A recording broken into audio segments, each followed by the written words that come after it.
Merci, Beatrice. All right, we continue now with our two final game presentations. The next game is Silent Planet by Vertex Zero, and we have Virginie Cabana from the team to join us. Virginie, come on up. I'm so excited for this one. Are you ready to do the pitch? Yes, I am. Awesome, off you go. Bonjour, hi. My name is Virginie Cabana. I am the producer and art director at Vertex Zero. I will be doing the presentation in English for greater reachability, so please forgive me. Vertex Zero is a small studio composed of two people, my husband James and me, Virginie. We are currently working on Silent Planet and are still early in development since it has only been 6 months. I feel very honored to be able to share a first look at our game with you today. Silent Planet is an action-adventure game akin to Metroidvanias, heavily influenced by classics such as Super Metroid, Castlevania Symphony of the Night, and Demon's Crest. The story takes place in the year 2997. You play as a pranic, and your mission is to travel to the planet Tulkandra in search of the Angel's Egg, an ancient artifact thought to be the source of all life in the universe.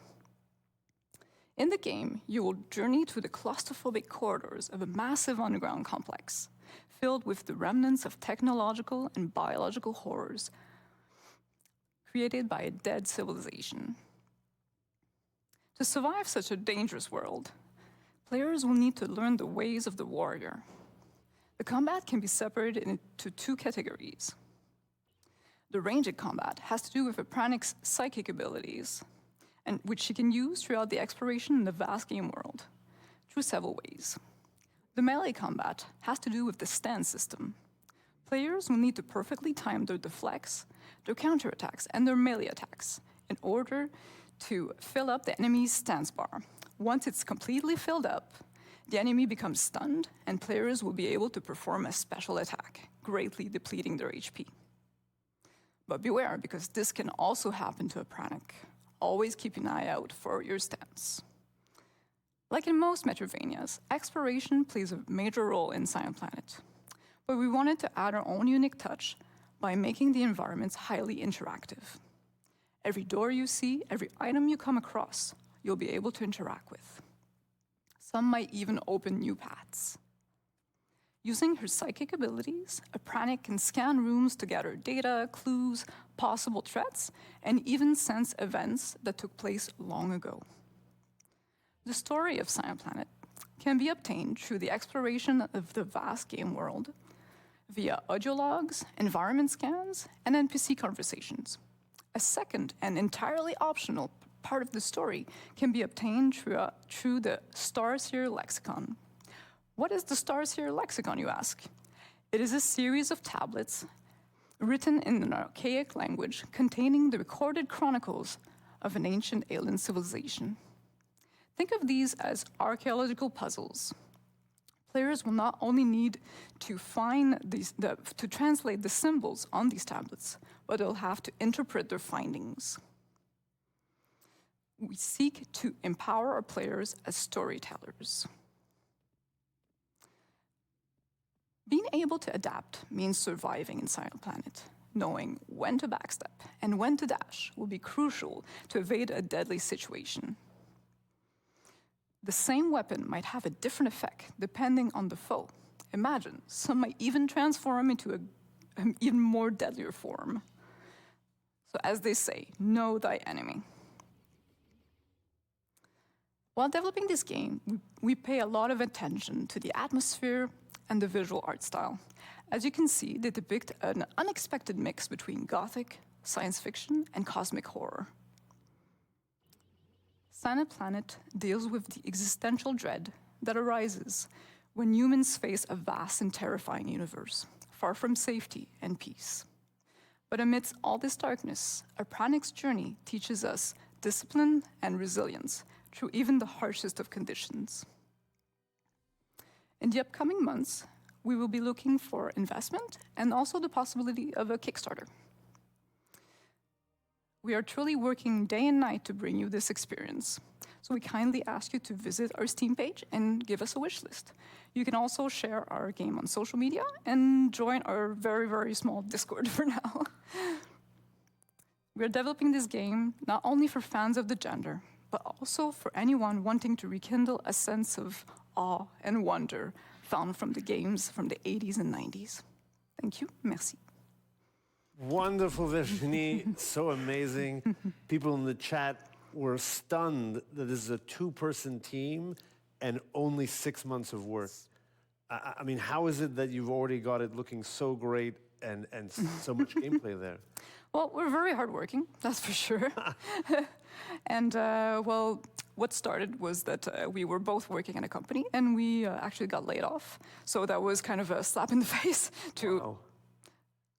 Really get into our game, and it was a long time dream as well. We were always thinking about this game. So I mean, that's such a wonderful story. I mean, not, obviously being laid off sucks, and it's sort of, but it's the start of something new. But it sort of forces you to reevaluate and think things through. So I mean, congratulations. I wasn't aware that was the situation. Wow, I mean, amazing.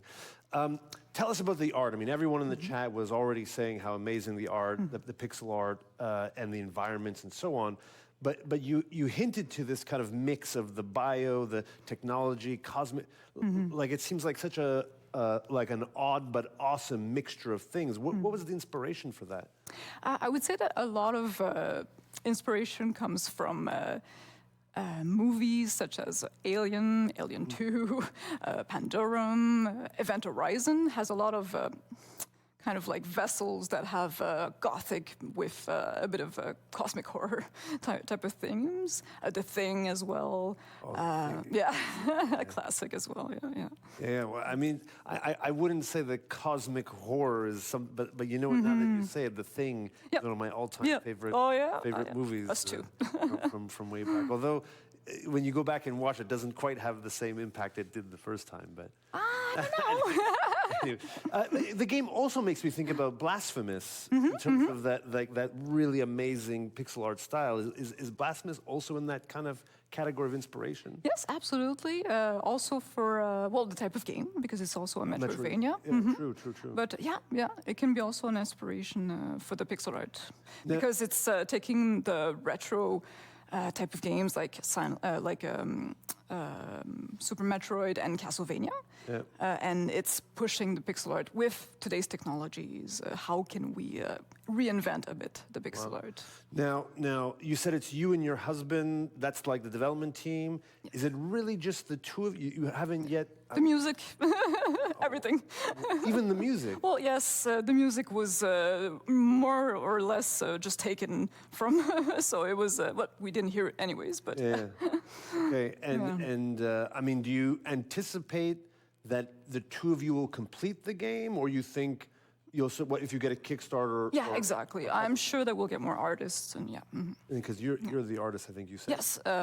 Animator, artist, and and James, the story, the programming, the game design. Yeah. Wow. And which engine are you using for this? It's Construct 3, actually. Oh my. Okay, so not using. I mean, I guess it's pixel art. You don't have to use Unreal or some of the. Wow, you don't hear of many games using Construct. Yeah, but a lot of games have actually come out on Construct 3. So yeah.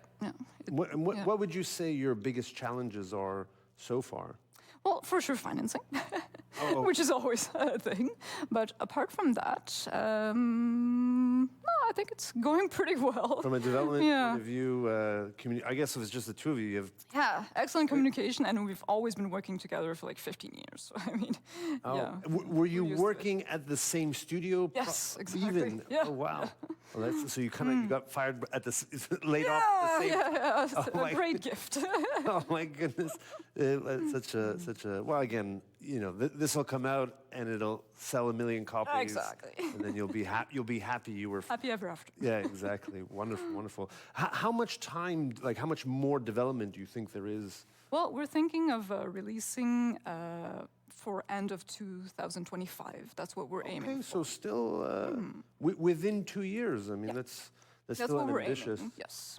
Okay, well, and I mean, you asked folks already to join the Discord and wish list. Absolutely. But if you're planning on doing a Kickstarter, I mean, that's really Yeah. going to be valuable for Yeah. everyone to join. That's we're aiming probably at the end of this year, actually. Okay, The Kickstarter, yeah. So there's some time to build up some more momentum and visibility. Well, Virginie, thank you so much. I mean, really impressive. Already you're getting praise, and I think people were saying they went off and wishlisted the game as you were presenting. So you're onto something special. Obviously, a lot of hard work left, but I really appreciate you giving us that early, very early first look. So congrats, and best of luck with the rest of development. Thank you very much. Awesome. Thank you so much, Virginie. Wonderful. I mean, obviously, the current situation in the industry with all the layoffs and stuff is very sad news, but it's kind of awesome to see that story where, they decide, well, all right, well, that's time. We're going to go off and be indie, do our own thing, take creative control, and look at that amazing game that they're working on. So big congrats to the team.